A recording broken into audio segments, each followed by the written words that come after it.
Hello everyone, welcome to Vidyashree academy by Pooja Singhai. हम पढ़ रहे हैं आज 7 फरवरी का करंट अफेयर। शुरुआत करते हैं आज के थॉट से। नेल्सन मंडेला जी का कथन है, जीने का सबसे बड़ा गौरव कभी ना गिरने में नहीं बल्कि हर बार गिरकर उठने में है। तो चलिए इसी के साथ शुरू करते हैं आज का फर्स्ट क्वेश्चन। वो है 3 ग्रैमी पुरस्कार जीतने वाले एकमात्र भारतीय संगीतकार कौन है? आंसर होगा रिकी कैज। लेकिन यहाँ पर आपको ये पता होना चाहिए कि ग्रैमी पुरस्कार किस क्षेत्र में दिया जाता है, तो ये संगीत के क्षेत्र में दिया जाता है। और रिकी कैज हैं, इनको तीसरी बार ग्रैमी पुरस्कार से नवाजा गया है। पहली बार इनको 2015 में, 2022 में और अभी 2023 में इनको ग्रैमी पुरस्कार मिला है। पहला ग्रैमी अवार्ड किसे मिला था, ये भी आपसे पूछा जा सकता है। तो महान सितार वादक पंडित रविशंकर शुक्ल जी को पहला ग्रैमी अवार्ड मिला था। और ये कहाँ पर दिया जाता है? लॉस एंजलिस, अमेरिका में दिया जाता है। इतने क्वेश्चन आपको पता होने चाहिए। आपसे ऐसा भी पूछा जाता है कि जो फर्स्ट फीमेल सिंगर थी जिनको नॉमिनेट किया गया था वो कौन थी? वो थी आशा भोसले जी। लेकिन फर्स्ट फीमेल कौन सी हैं जिनको ग्रैमी पुरस्कार मिला था? इसका आंसर आप मुझे कमेंट बॉक्स में लिखकर बताएंगे। सेकंड क्वेश्चन है, आर्द्रभूमि बचाओ आंदोलन की शुरुआत किसने की? तो वर्तमान में जो पर्यावरण मंत्री हैं भूपेंद्र यादव जी, उन्होंने आर्द्रभूमि बचाओ आंदोलन, वेटलैंड कंजर्वेशन के लिए जो आंदोलन चलाया गया उसके लिए क्या है, शुरुआत की है। अब बात यहाँ पर वेटलैंड की आई है, आर्द्रभूमि की आई है, तो आपको ये डेट याद हो गई होगी अब कि 2 फरवरी 1971 को सबसे पहले रामसर, जो कि ईरान का एक शहर है, वहाँ पर क्या हुआ था, एक कन्वेंशन हुआ था जिसमें वेटलैंड को कंजर्वेशन करने की बात की गई थी। तो आपको याद रखना है, इसीलिए 2 फरवरी को क्या मनाया जाता है? वेटलैंड डे मनाया जाता है। इस वर्ष की जो 2023 की वेटलैंड डे की थीम थी वो क्या थी? Wetland restoration. ये भी आपको याद रखना है। मिशन सहभागिता जो है गोवा में आयोजित किया गया, जो कि आर्द्रभूमि के संरक्षण से रिलेटेड था। यहाँ पर आपसे पूछा जा सकता है क्योंकि 2023 का जो वेटलैंड कंजर्वेशन डे का कार्यक्रम हुआ है वो गोवा में हुआ है। गोवा में एक झील है जो बहुत ही फेमस है, नंदा लेक, वहीं पर इस कार्यक्रम का आयोजन किया गया था। भारत में कितनी रामसर साइट हैं? तो 75 रामसर साइट हैं और सबसे अधिक कहाँ पर हैं? तमिलनाडु में स्थित हैं। इतने आपको क्वेश्चंस पता होने चाहिए इससे रिलेटेड स्टैटिक पार्ट में। नेक्स्ट क्वेश्चन और काफ़ी महत्वपूर्ण क्वेश्चन है क्योंकि G20 आप सभी जानते हैं इस वर्ष G20 की अध्यक्षता कर रहा है हमारा प्यारा भारत। क्वेश्चन पूछा गया है कि G20 सम्मेलन की ब्रांड एम्बेसडर किसे बनाया गया है? तो G20 सम्मेलन की ब्रांड एम्बेसडर बनाया गया है तुलिका रानी। अब ये तुलिका रानी कौन है? तो ये एक स्क्वाड्रन लीडर हैं, उत्तर प्रदेश से इनका संबंध रहा है और इसके पहले ये पूर्व सेना अधिकारी भी रह चुकी हैं। और इससे आपसे पूछा जा सकता है, इनकी जो सबसे बड़ी स्पेशलिटी है वो है कि एक बहुत ही महान पर्वतारोही हैं जिन्होंने माउंट एवरेस्ट से लेकर mount Everest, Kilimanjaro, mount Elbrus जैसी ऊंची ऊंची चोटियों पर क्या है, अपनी फतेह हासिल की है। तो तुलिका रानी याद रखिएगा। G20 की ब्रांड एम्बेसडर किसे बनाया गया है? तुलिका रानी को बनाया गया है। ये ग्रैमी अवार्डी वाले रिकी केज हैं और ये हैं तुलिका रानी। नेक्स्ट क्वेश्चन है, BFS global joint visa application centre का उद्घाटन कहाँ पर किया गया है? तो अब ये global joint visa application centre क्या है? तो ये योगी आदित्यनाथ जी, जो कि यूपी के CM हैं, उन्होंने कहा है कि अब आपको वीज़ा बनवाने के लिए दिल्ली जाने की ज़रूरत नहीं है, आप लखनऊ में भी क्या कर सकते हैं, सेंटर खुल जाएगा तो वहाँ आप अप्लाई कर सकते हैं वीज़ा बनवाने के लिए। अब बात लखनऊ की आई है तो आपको उत्तर प्रदेश से रिलेटेड क्वेश्चन पता होना चाहिए कि जो 3rd इंडिया यूनिवर्सिटी गेम है इनका आयोजन कहाँ पर किया जाएगा? उत्तर प्रदेश में किया जाएगा। और अगर आपसे पूछा जाए कि 5th खेलो इंडिया यूथ गेम का आयोजन कहाँ पर किया जा रहा है, तो वो अभी हो रहा है मध्य प्रदेश में। तो ये दोनों आपको याद रखने हैं, ये आपसे पूछे जा सकते हैं। नेक्स्ट क्वेश्चन है कि भारत ऊर्जा सप्ताह 2023 का उद्घाटन बेंगलोर में किसके द्वारा किया गया? अब भारत ऊर्जा सप्ताह है तो आपको बिल्कुल समझ में आ रहा होगा कि ये एनर्जी के कंजर्वेशन से रिलेटेड है, क्योंकि आप जानते हैं कि जो सस्टेनेबल डेवलपमेंट गोल है उसमें जो गोल नंबर 6 है वो क्या है? सेफ एनर्जी, स्वच्छ ऊर्जा के लिए है। तो भारत ऊर्जा सप्ताह का आयोजन कहाँ पर किया गया? तो वो किया गया है बेंगलोर में। और किसके द्वारा किया गया? नरेंद्र मोदी जी के द्वारा। ये कार्यक्रम 6 से 8 फरवरी तक होगा और यहाँ पर एक और पहल शुरू हुई है जिसका नाम है अनबॉटल्स। अनबॉटल्स मतलब जो बॉटल्स हैं उससे क्या अब यूनिफॉर्म बनाया जाएगा, तो इस तरीके से ये पहल शुरू हुई है। अब बात बेंगलुरु की आई है तो आपसे एक प्रश्न पूछा जा सकता है कि फर्स्ट वाटर डेटा बैंक कहाँ पर बना है, तो ये बना है बेंगलुरु में। और स्टैचू ऑफ प्रॉस्पेरिटी कहाँ पर है, कैंपेगौड़ा बेंगलुरु में स्थित है।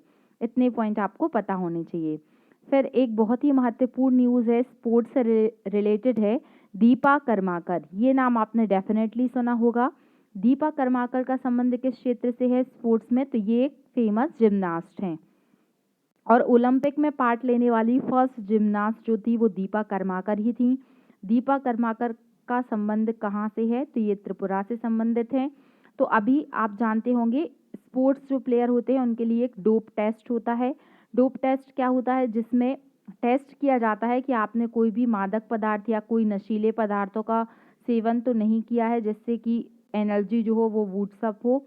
तो क्या किया है, जिम्नास्ट हैं ये दीपा कर्माकर, इनका जब डोपिंग टेस्ट हुआ तो उसमें ये फेल हो गई हैं।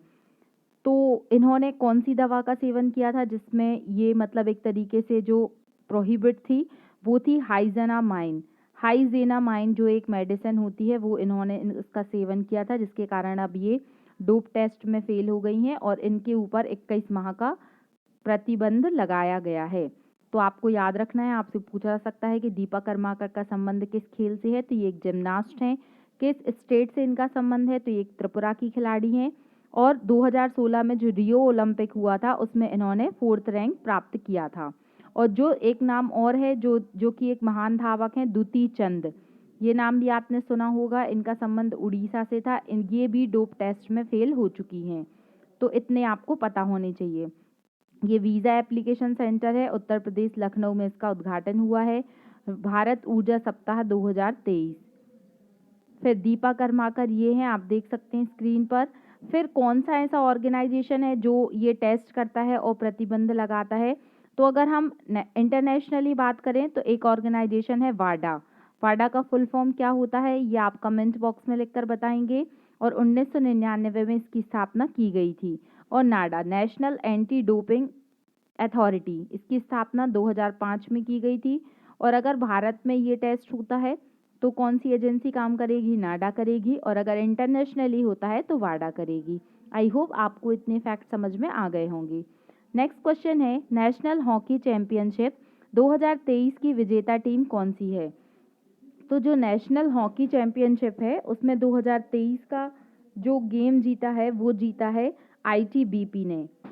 आईटीबीपी के द्वारा ये गेम जीता गया है और तीसरी बार आईटीबीपी इसकी विनर बनी है। आईटीबीपी ये नाम आप सभी जानते ही होंगे। आईटीबीपी का फुल फॉर्म भी आप कमेंट बॉक्स में लिखकर बता सकते हैं। इसका आयोजन कहाँ किया गया था, नेशनल हॉकी चैंपियनशिप का आयोजन किया गया था लद्दाख शहर में और तीसरी बार जीत चुकी है आईटीबीपी। मैं ही बता देती हूँ आपको, Indo Tibet border police. Bharat रंग महोत्सव 2023 का कौन सा संस्करण आयोजित होने वाला है, तो भारत रंग महोत्सव 2023 का संस्करण होने वाला है 22वां। कभी कभी आपसे इस तरीके के क्वेश्चन पूछ सकते हैं कि जैसे टोक्यो ओलंपिक हुआ था तो वो कौन से नंबर का था, तो टोक्यो ओलंपिक 2022 में हुआ था तो वो कौन से नंबर का था, 32वें नंबर का था। अब इसके बाद जो पेरिस में ओलंपिक होने वाले हैं वो कौन से नंबर के हैं, तो वो कौन से नंबर के होंगे, वो 33वें ओलंपिक होंगे। इसके बाद 34वें ओलंपिक होने वाले हैं, वो कहाँ पर होंगे, लॉस एंजलिस में होंगे। इस तरीके से आपको याद रखना है। कॉमनवेल्थ गेम्स हुए थे 2022 में तो वो कौन से नंबर के थे, वो 22वें नंबर के थे। जो खेलो इंडिया यूथ गेम होने वाले हैं एमपी में हो रहे हैं अभी, वो 5th नंबर के हैं। जो खेलो इंडिया यूनिवर्सिटी गेम यूपी में होना है वो 3rd नंबर के हैं। इस तरीके से आप ये भी याद रखिए कि कौन से नंबर का कौन सा आयोजन किया जा रहा है। तो ये भारत रंग महोत्सव का जो उद्देश्य है वो क्या है कि थिएटर की परंपरा को जारी रखना है और 10 शहरों में इसका आयोजन किया जाएगा। नेक्स्ट क्वेश्चन है कि प्रधानमंत्री आर्थिक सलाहकार परिषद के सदस्य के रूप में किसे नॉमिनेट किया गया है, तो नॉमिनेट नहीं, अब तो ये बन ही चुके हैं, वो हैं शमिका रवि। शमिका रवि एक महिला हैं जिनको प्रधानमंत्री आर्थिक सलाह परिषद के रूप में नियुक्त किया गया है। और आपसे पूछ सकते हैं कि जो प्रधानमंत्री आर्थिक सलाहकार परिषद के जो हेड हैं उनका नाम क्या है? उनका नाम है विवेक देबरॉय। तो ये नाम आपको याद रखना है। फिर एक फेस्टिवल होता है थाईपुसम उत्सव। थाईपुसम ये मतलब ये तमिल भाषा का शब्द है। तो थाईपुसम जो शब्द है ये किस समुदाय के द्वारा मनाया जाता है? तो तमिल समुदाय के द्वारा मनाया जाता है।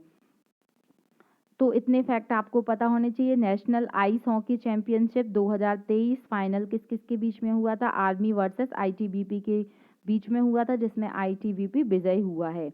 ये थाईपुसम फेस्टिवल में ये परंपरा होती है, इस तरीके से सुई को जो जीव है उसके आर पार निकाला जाता है। काफ़ी डेंजरस है, लेकिन ये जनजाति समुदाय मतलब जो वहाँ का समुदाय है, वहाँ का कल्चर है, तो अब कुछ बोल नहीं सकते हैं हम। तो 15वां हॉकी वर्ल्ड कप, आज का जो आपका क्वेश्चन ऑफ द डे है वो है 15वां हॉकी वर्ल्ड कप के विजेता व उपविजेता का नाम क्या है? तो आपको विनर का नाम भी बताना है और जो इसमें उपविजेता थे उनका नाम भी बताना है। 15वां हॉकी वर्ल्ड कप। तो ये आज का करंट अफेयर था। कल का करंट अफेयर रिवाइज करते हैं क्विकली। हाल ही में पहली बार मनाए गए सुप्रीम कोर्ट के स्थापना दिवस के अवसर पर जो चीफ गेस्ट होंगे वो होंगे सुंदरेश मेनन, जो कि सिंगापुर के चीफ जस्टिस हैं।